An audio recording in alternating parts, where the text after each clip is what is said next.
Veer als middel te vielen zijn er stolz op dat we zo'n opperbok hebben.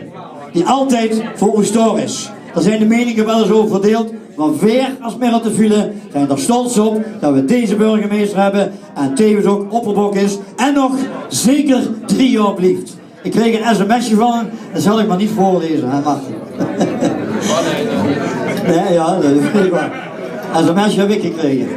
Maar we zijn er geluid op dat onze burgemeester Martin Eurlings nog zeker 3 jaar opperbok blijft van de vastelavond in Valkenberg, van de middel te vielen.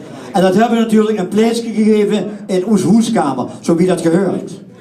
En ik zou heel graag met u allen naar de andere kant willen gaan om te kijken wat Antoine Aars gemaakt heeft voor onze opperbok burgemeester Martin Eurlings. Gaat je met me bent?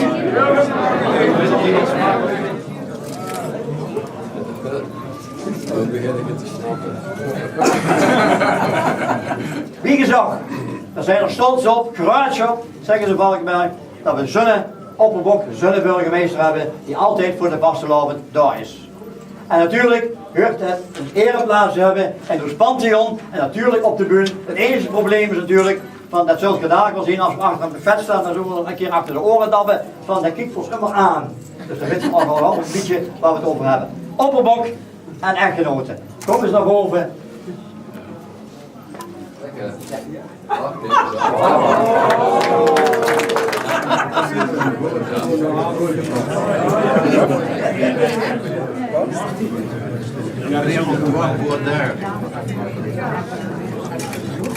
Antoine.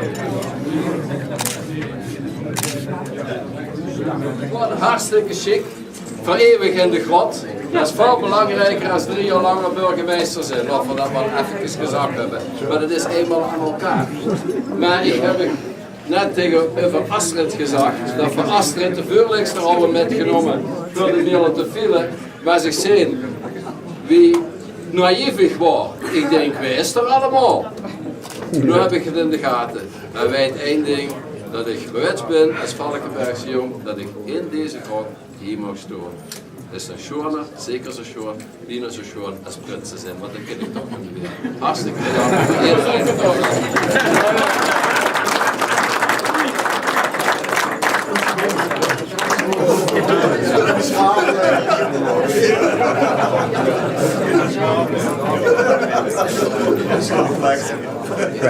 iedereen.